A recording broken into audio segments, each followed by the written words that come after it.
When Christians show up to a lecture by everyone's favorite fake debater, Zakir Naik, they often ask him about Jesus' crucifixion, and Zakir gives a pretty silly response. He says, for Muslims, the Quran is clear that Jesus wasn't killed and wasn't crucified, and for Christians, the Bible is clear that Jesus was crucified, but he survived crucifixion. And then he tries to show from the Bible that Jesus survived crucifixion. Why do I say that Zakir Naik's response is silly? Let me give you 10 reasons. First, every respected New Testament scholar and historical Jesus scholar on the planet, regardless of theological background, agrees that the Islamic view is wrong. Even non-Christian scholars agree completely with Christians on this point. For instance, the atheist New Testament scholar Geert Ludemann declares that Jesus' death as a consequence of crucifixion is indisputable. Marcus Borg of the notoriously liberal Jesus Seminar states that the most certain fact about the historical Jesus is his execution as a political rebel. Pinchas Lapid, a Jewish scholar, concludes that Jesus' death by crucifixion is historically certain.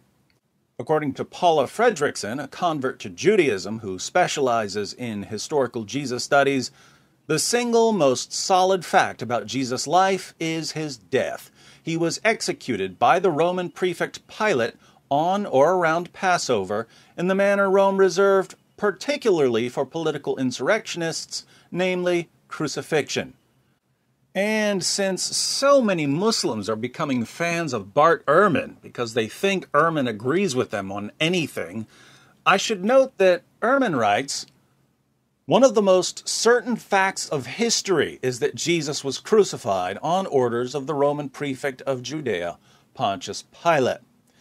As a general rule, when every expert in a field rejects your theory, probably time for a new theory. This means you, Zakir. Second, all of our early sources declare that Jesus died by crucifixion. Even the sources Zakir Naik quotes when he's trying to deceive his listeners plainly declare that Jesus died.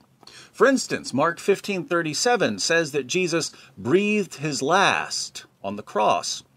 He obviously didn't breathe his last if he went on living. Matthew 27:50 tells us that Jesus yielded up his spirit. Luke 23:46 reads, and Jesus, crying out with a loud voice, said, Father, into your hands I commit my spirit. Having said this, he breathed his last. John 19:30 says that Jesus bowed his head and gave up his spirit.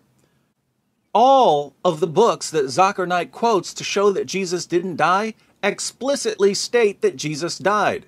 Fake experts like Zakir expose themselves as frauds when they tell their gullible followers that the Bible says the exact opposite of what it actually says. Welcome to the amazing world of Islamic apologetics, otherwise known as opposite world. Third, while we're on the topic of sources, it's not just the New Testament that reports Jesus' death by crucifixion. There are Old Testament prophecies about his death. In Isaiah 53, for instance, the prophet Isaiah tells us about someone who would die for our sins and rise from the dead. In verses 5 through 8, Isaiah says this, but he was pierced for our transgressions, he was crushed for our iniquities. The punishment that brought us peace was on him, and by his wounds we are healed. We all, like sheep, have gone astray. Each of us has turned to our own way, and the Lord has laid on him the iniquity of us all. He was oppressed and afflicted, yet he did not open his mouth. He was led like a lamb to the slaughter, and as a sheep before its shearers is silent, so he did not open his mouth. By oppression and judgment he was taken away. Yet who of his generation protested? For he was cut off from the land of the living. For the transgression of my people he was punished. Isaiah spoke these words about 7 centuries before Jesus walked the earth. Since Jesus is the only person in history who fits Isaiah's description, people like Zakir Naik are guilty of rejecting the testimony of Old Testament prophets. Fourth, Jesus predicted his own death in the same books that Zakir Naik quotes. In the Gospels, Jesus repeatedly says that he's going to die. Mark 9:31 says that Jesus was teaching his disciples and telling them, "The Son of Man is to be delivered into the hands of men, and they will kill him. And when he has been killed, he will rise 3 days later." Zakir Naik's favorite book to quote when he defends his delusional view of Jesus' crucifixion is the book of Matthew. But in Matthew 17:22-23, Jesus declares, "The Son of Man is going to be delivered into the hands of men, and they will kill him, and he will be raised on the third day." Somehow, when fake debater Zakir Naik reads about Jesus saying that he's going to be killed, he thinks Jesus is saying that he's not going to be killed. I hope Zakir doesn't live the rest of his life like this. I mean, when he's walking down the street and he gets to an intersection and the sign says, "Don't walk," does he think to himself, "Don't walk, it must mean walk," and start walking across the intersection? That's how he reads the Gospels. Fifth, also in Zakir Naik's favorite book to quote when he's claiming that Jesus never died, an angel at the empty tomb of Jesus says that Jesus has risen from the dead. In Matthew 28:5-7, an angel says to a group of women who had come to visit Jesus' tomb, "Do not be afraid, for I know that you are looking for Jesus, who has been crucified. He is not here, for he has risen, just as he said.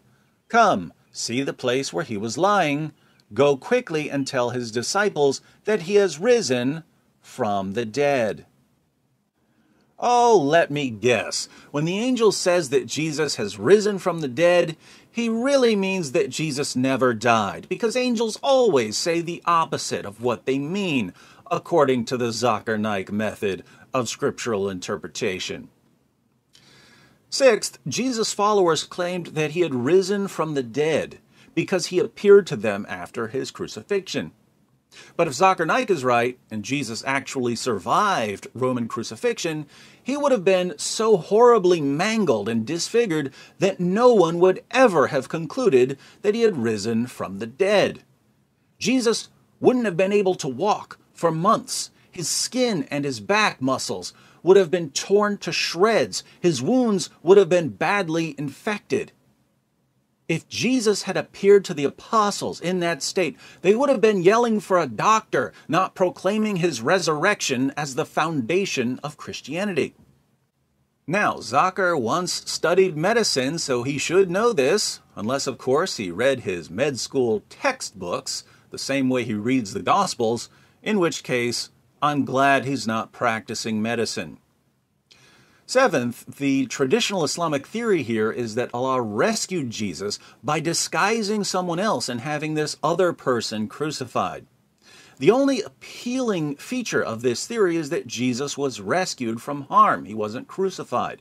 The theory is flawed in every other conceivable way, but at least Jesus wasn't hurt. That's something. But Zakir Naik's theory doesn't even have that going for it. According to Zakir, the Romans tortured Jesus and nailed him to a cross, and Allah allowed it for no reason. Christianity teaches that Jesus suffered and died, but that there was a point to his suffering and death. What's the point of Jesus enduring suffering and crucifixion according to Zakir Naik? Allah rescues Jesus, but only after people lash him and nail him to a cross. Seems like the divine rescue came a little too late. Eighth, if Zakir's view is correct, then everyone in the first century completely misinterpreted what happened. Jews, Christians, and Romans were all convinced that Jesus died on the cross, and yet Allah did nothing to correct this view. Jesus did nothing to correct this view. So by miraculously taking Jesus away after the crucifixion, Allah was leaving everyone in a state of error and ensuring that future generations would believe that Jesus died by crucifixion. Since Jesus' death by crucifixion is foundational to Christianity, Allah helped start Christianity by misleading people about Jesus' death. No wonder Zakir feels so comfortable misleading people. He gets it from his God. Ninth, think about how inconsistent Muslim apologists have to be in terms of methodology. Zakir goes to the New Testament to support his claims, but then he ignores all the verses that refute his claims. So what's his method when he reads the Bible? Cherry pick the verses that you can use, ignore the verses that contradict what you're saying. Would he allow us to use this method with the Quran? Suppose someone quotes Surah 9, verse 5 of the Quran, "Slay the infidels wherever you find them." What's Zakir Naik going to say? Oh, you have to look at the context of Surah 9. You have to look at the surrounding verses. You have to look at other verses in the Quran. You have to look at the historical situation. Guess what? I agree completely. These are basic rules of interpreting a text. But when Muslims go to the Bible, they throw out the most basic rules of scriptural interpretation. Why? Because they have to.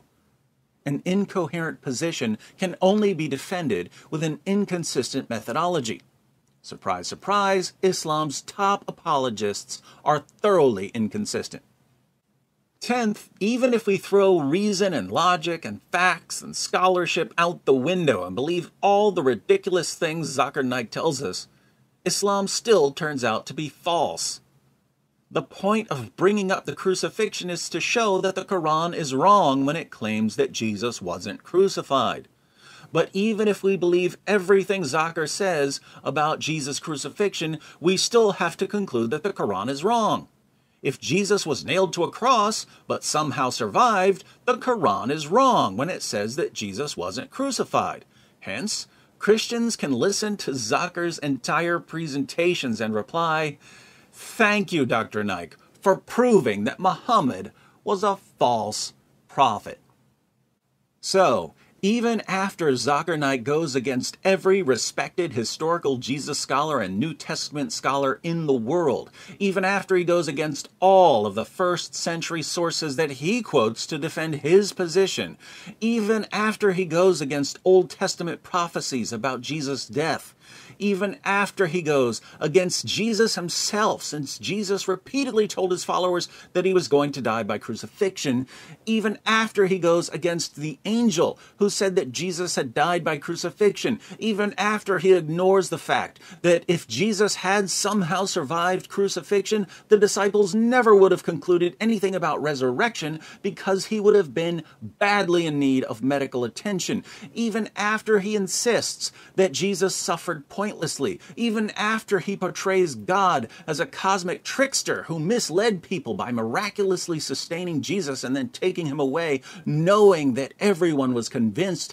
that he had died on the cross, even after he displays his utter inconsistency by using a method of interpreting the Bible that he would never apply to the Quran, even after all of this, Islam still turns out to be false.